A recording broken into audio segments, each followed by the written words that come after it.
Los países más difíciles de invadir en el mundo. Como todos saben, planificar operaciones militares es complejo. Incluso el más mínimo descuido puede llevar al desastre, y hay muchos factores a considerar. Todo, desde las distancias, las líneas de suministro, el terreno, las condiciones climáticas e incluso las poblaciones civiles, todo debe tenerse en cuenta. Ninguna nación es imposible de invadir, pero hay algunas que son mucho más problemáticas que otras. Los Estados Unidos. Hoy, los Estados Unidos poseen el ejército más poderoso del mundo, con un gasto en defensa que supera al de las siguientes 10 naciones combinadas. De los 47 portaaviones y portahelicópteros utilizados en todo el mundo, 20 pertenecen a la Marina de los Estados Unidos. Su rival más cercano tiene apenas 5, y cuando se divide por rama de servicio, tiene las primeras, segundas, cuartas y séptimas fuerzas aéreas más grandes del mundo. A la luz de esto, cualquier intento de invadir los Estados Unidos es extremadamente improbable. Incluso sin un ejército tan poderoso, llevar a cabo una invasión no sería una propuesta fácil. Quizás la mayor defensa que tienen los Estados Unidos para protegerse de una invasión es su ubicación. La nación está delimitada al este y al oeste por miles de kilómetros de océano abierto. Cualquier nación rival o bloque de poder que pudiera amenazar factiblemente a los Estados Unidos tendría la monumental tarea logística de suministrar una fuerza suficientemente grande para someter a la tercera nación más grande a través de interminables kilómetros de aguas sin rastro. Incluso el aislado estado de Hawái es un pequeño punto en medio del Océano Pacífico, a miles de kilómetros de cualquier continente, y suministrar una fuerza de invasión sería una empresa titánica para un territorio tan pequeño. Si se supera el desafío logístico, la topografía de los Estados Unidos haría que cualquier invasión sea difícil en el mejor de los casos. El estado más grande, Alaska, es gigantesco, con más de 1.716.000 kilómetros cuadrados, la mayoría de los cuales carecen de cualquier infraestructura real o centros de población y están cubiertos de bosques y cadenas montañosas que son difíciles de atravesar y pueden experimentar inviernos con temperaturas que caen muy por debajo del punto de congelación durante el invierno. Los 48 estados inferiores también enfrentan sus propios retos geográficos. Abarcando más de 7.700.000 kilómetros cuadrados, la magnitud del territorio es una tarea abrumadora para cualquier ejército. El noroeste del Pacífico está cubierto de densos bosques difíciles de navegar, mientras que el suroeste alberga desiertos abrasadores con temperaturas de hasta 49 grados Celsius. Separando la costa oeste del interior están las escarpadas montañas rocosas, cuyos estrechos pasos son puntos de estrangulamiento perfectos para detener a un invasor. Las grandes llanuras son vastas extensiones de territorio abierto, sujeto a severas condiciones climáticas, principalmente en forma de tornados, sufriendo más que el resto del mundo combinado. El sureste está lleno de pantanos y marismas que pueden atascar a cualquier invasor, mientras que la costa este está protegida por la cadena montañosa de los Apalaches, que no son tan escarpados como las rocosas, pero aún así son una barrera formidable y están llenos de innumerables cuevas y minas que podrían albergar insurgentes ocultos. El noreste está fuertemente urbanizado, convirtiendo las extensas áreas metropolitanas en múltiples Stalingrados para desgastar a un invasor. Además de la geografía, la población misma es una defensa. Con más de 330 millones de personas, Estados Unidos es la tercera nación más poblada del planeta y es, por mucho, la más fuertemente armada.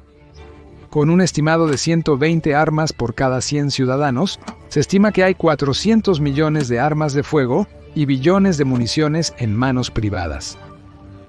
Incluso si solo una fracción de estas personas luchara en un escenario de invasión, aún abrumarían a cualquier posible invasor con el simple peso de los números. Todos estos factores combinados significan que una invasión directa de los Estados Unidos casi seguramente fracasará, incluso si no se utiliza el abrumador poderío del ejército de los Estados Unidos. Suiza. Hoy en día, la pequeña nación de Europa Central, Suiza, es mejor conocida por su perpetua neutralidad.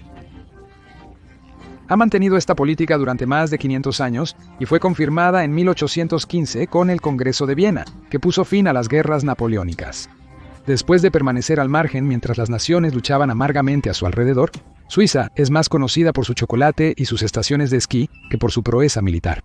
Sin embargo, cualquier invasor potencial debería tener en cuenta que la aparentemente plácida actitud hacia los asuntos internacionales oculta una realidad muy diferente.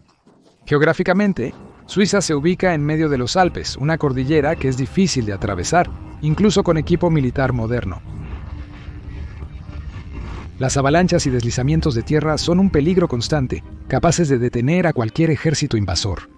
Al igual que Aníbal cruzando los Alpes para atacar Roma, cualquier ejército invasor se vería obligado a negociar estrechos pasos de montaña, donde un movimiento en falso podría enviar a la víctima desafortunada a caer a su muerte.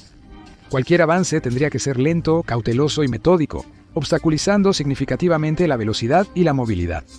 Estos angostos pasos, túneles y otros pasajes montañosos crean perfectos puntos de estrangulamiento. Cualquier ventaja en números sería anulada, con los suizos capaces de resistir a grandes números de enemigos con fuerzas mínimas. Aunque son políticamente neutrales en asuntos globales, es una neutralidad armada. Desde 1880, Suiza ha creado una serie grande y compleja de defensas capaces de repeler cualquier invasión extranjera. Utilizando el escarpado terreno alpino a su favor, el Reducto Nacional, como se le conocía, convirtió a la aparentemente tranquila nación en una fortaleza prácticamente inexpugnable. La composición exacta de este sistema de defensa ha cambiado a lo largo de los años, siendo constantemente actualizado en base a avances tecnológicos, cambios en la doctrina militar y posibles amenazas geopolíticas.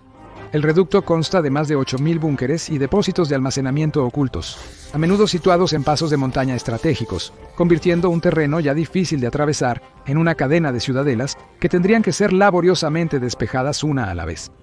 Durante la Segunda Guerra Mundial, por temor a una invasión alemana, más de 2.000 túneles, puentes y otros puntos de infraestructura fueron equipados con explosivos, listos para detonar y detener cualquier avance.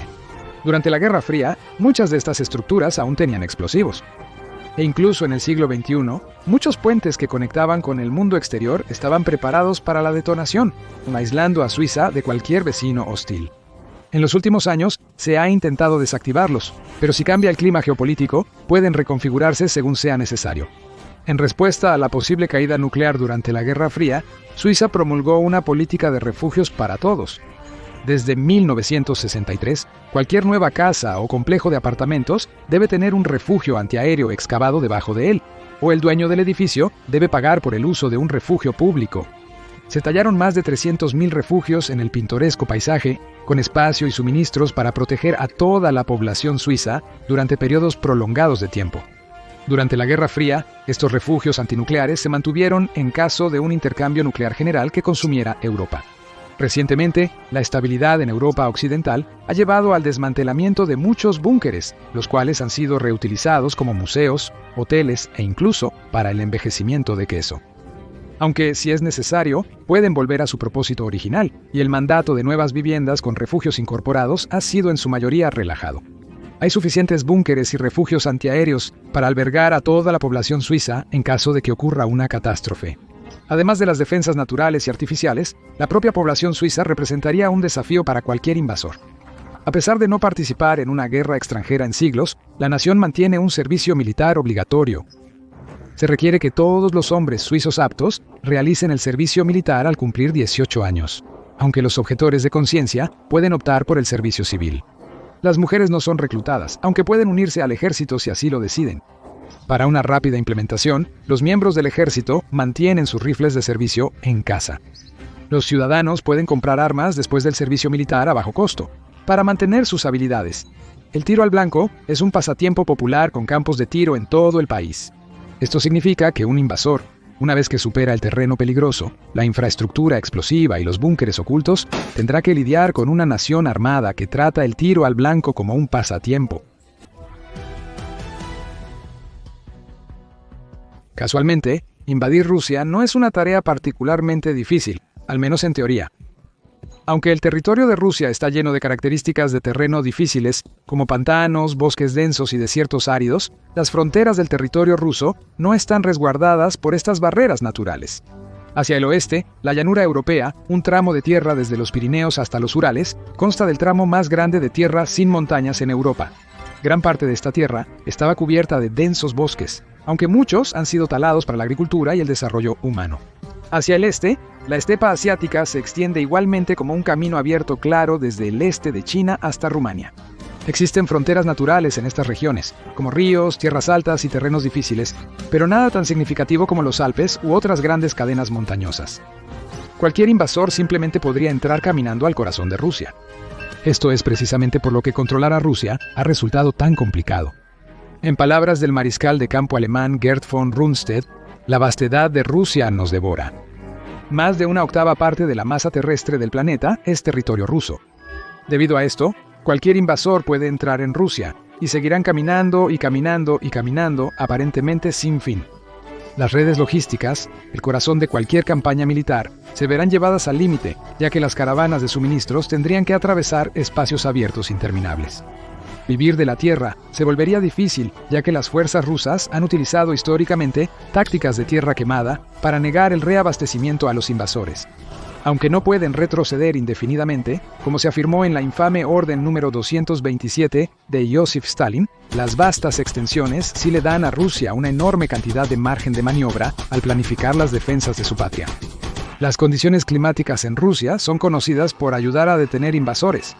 Aunque los veranos son abrasadores, los problemas para los invasores inician en otoño. Las fuertes lluvias convertirán la tierra en lodazales, hundiendo vehículos y hombres por igual, reduciendo los avances rápidos a un paso lento. Sin embargo, fueron los inviernos los que han ganado una reputación legendaria. Las temperaturas pueden caer rápidamente, y las fuertes nevadas pueden cubrir el suelo, deteniendo el ritmo de los invasores. La piel expuesta es propensa a congelaciones, y la hipotermia se vuelve un problema común entre los soldados. Y en tiempos más modernos, los vehículos no funcionarían en temperaturas tan frías. Los sistemas logísticos ya tensados por las increíbles distancias se romperían y los invasores no tendrían más opción que intentar retirarse. ¿Cómo lograron los mongoles derrotar y conquistar el territorio ruso?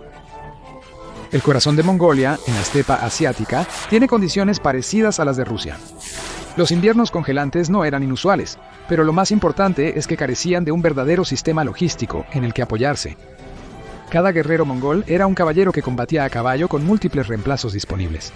Podían moverse rápidamente, sus caballos vivían de las praderas y los propios mongoles vivían de la tierra, incluso subsistiendo con sangre de sus propios caballos cuando era necesario. Rusia en este momento tampoco era una nación unificada, sino más bien una colección de principados rivales y no podían o no estaban dispuestos a ofrecer un frente unido contra un enemigo común. Una vez en el poder, después de saquear varias ciudades y masacrar a los ciudadanos, los mongoles gobernaron las tierras rusas a través de un sistema de tributo. Los gobernantes locales se quedarían en su lugar bajo el control mongol y tendrían que pagar tributo a sus señores. Este sistema duró 2 siglos hasta 1480. Los rusos, liderados por Iván III, pudieron derrocar a la llamada Horda Dorada Mongola. Gran Bretaña. Mientras que el resto de Europa ha visto ejércitos marchar a través del continente en innumerables guerras a lo largo de los siglos, Gran Bretaña no ha visto una invasión importante de una potencia extranjera en casi 1000 años. No han faltado conflictos, desde guerras civiles hasta incursiones y golpes de Estado basados en el extranjero, pero desde la invasión normanda de 1066, ningún ejército extranjero ha logrado desembarcar y tomar el país, aparte de la gloriosa revolución de 1688, cuando Guillermo de Orange tuvo un amplio apoyo para su invasión y enfrentó muy poca oposición. Así que esta es una excepción notable. La razón de esto es tan significativa como obvia. Gran Bretaña está rodeada de agua, específicamente el Canal de la Mancha al sur, el Mar del Norte al este y los mares de Irlanda y Céltico al oeste. Las distancias en estas vías fluviales no son vastas. De hecho, en su punto más estrecho, el estrecho de Dover, la distancia entre Dover y el puerto francés de Calais es de unos 32 kilómetros, lo suficientemente cerca para verse en un día despejado. Aunque no es insuperable, como un foso protegiendo un castillo, los invasores no tienen más opción que superar este obstáculo. Cualquier intento de desembarcar y controlar las islas británicas depende de un factor clave más que cualquier otro: la superioridad naval. En tiempos pasados, cuando se lanzaba una invasión exitosa, los invasores tenían una clara ventaja en barcos y podían controlar las olas entre Gran Bretaña y el resto de Europa. Tal fue el caso de romanos, sajones, nórdicos y normandos, quienes enfrentaron poca oposición en las olas. Sin embargo, no bastaría con solo desembarcar en las costas británicas. Si un ejército desembarcara, podrían ser fácilmente aislados y destruidos si perdieran el control sobre las tenues líneas de comunicación que los conectan con el continente. Este concepto ha sido el pilar de la defensa nacional de Inglaterra y más tarde de Gran Bretaña. A pesar de la oposición de la Marina, muchos han intentado invadir las islas británicas. En 1588, los españoles y su famosa armada lanzaron cerca de 130 barcos contra los ingleses. Acosados por la flota inglesa, los españoles entraron en pánico ante el ataque de barcos incendiarios, dispersándose y convirtiéndose en blancos fáciles con graves bajas. Durante la era napoleónica, Napoleón reunió un gran ejército con transportes y escoltas navales para hacer el cruce del Canal de la Mancha, planeando una conquista. Estos planes se frustraron cuando el 21 de octubre de 1805, la Marina Real, bajo el mando del almirante Horatio Nelson, destrozó la flota combinada francesa y española en la batalla de Trafalgar. Esta derrota frustró permanentemente cualquier esperanza de Napoleón de conquistar Gran Bretaña. En el siglo XX, el control sobre los mares no sería suficiente. La superioridad aérea también era crucial para una invasión exitosa. Tras conquistar gran parte de Europa continental, la Alemania nazi planeó una posible invasión de Gran Bretaña. Esto no sería tan simple como hacer el cruce con unos pocos botes de madera para derrocar a la élite gobernante, como había sido el caso en 1066. En cambio, se hicieron planes para desembarcar 260.000 tropas a través del sur de Inglaterra, utilizando cientos de barcazas y botes. Como preludio, los alemanes lanzaron un esfuerzo concentrado para destruir la Real Fuerza Aérea mientras se reunía la flotilla de invasión. Aunque infligieron grandes pérdidas, la Luftwaffe no pudo destruir la Real Fuerza Aérea. Sin la superioridad aérea y enfrentándose a la todavía formidable Marina Real, así como a las defensas costeras cada vez más fuertes, la invasión, apodada Operación León Marino, se pospuso indefinidamente. Esta fue la última gran amenaza de una invasión directa a Gran Bretaña. Aunque no es imposible, las complejidades de la guerra moderna requieren un control total sobre el aire y el mar antes de que se pueda considerar cualquier posible invasión.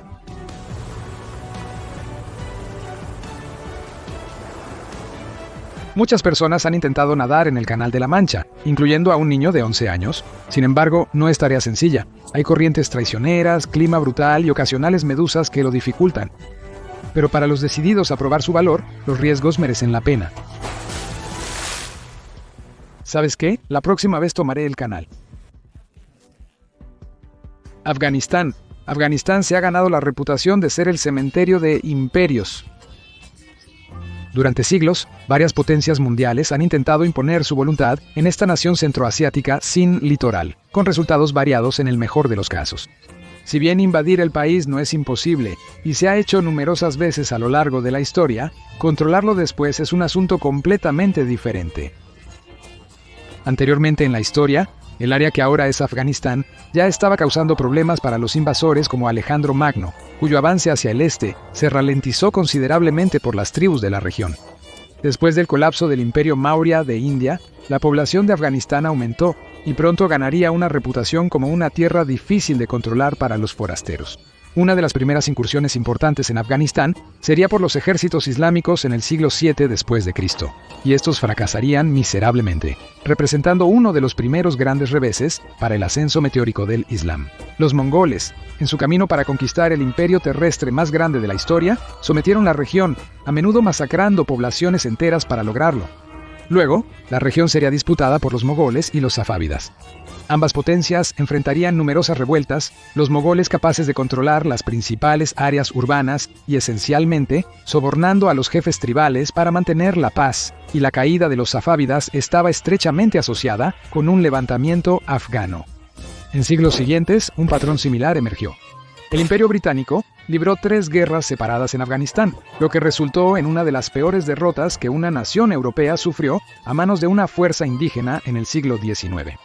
En el siglo XX, la Unión Soviética invadió la nación y fue desgastada por una guerra de guerrillas implacable, y unas décadas después, en respuesta a los ataques terroristas del 11 de septiembre, Estados Unidos se vio envuelto en un conflicto de 2 décadas de duración que no logró expulsar al talibán gobernante del poder. Hay numerosas razones por las que Afganistán es tan difícil de conquistar. Lo más importante es el terreno. La región es muy montañosa, lo que complica las operaciones. Además, estas montañas están llenas de complejos de cuevas que pueden albergar combatientes enemigos. Estas estructuras laberínticas tendrían que ser despejadas o colapsadas una a la vez, una tarea prácticamente imposible incluso con la tecnología moderna. Debido al terreno montañoso, los asentamientos rurales tienden a ser insulares y han formado una compleja red de relaciones entre ellos que los forasteros tienen dificultades para navegar. Por ejemplo, hay 14 grupos étnicos reconocidos en Afganistán, y estos a su vez se dividen en numerosos subgrupos y tribus más pequeños. Si un invasor intentara apelar a un clan, podrían alienar a otro, agravando las dificultades ya inherentes a la invasión del país.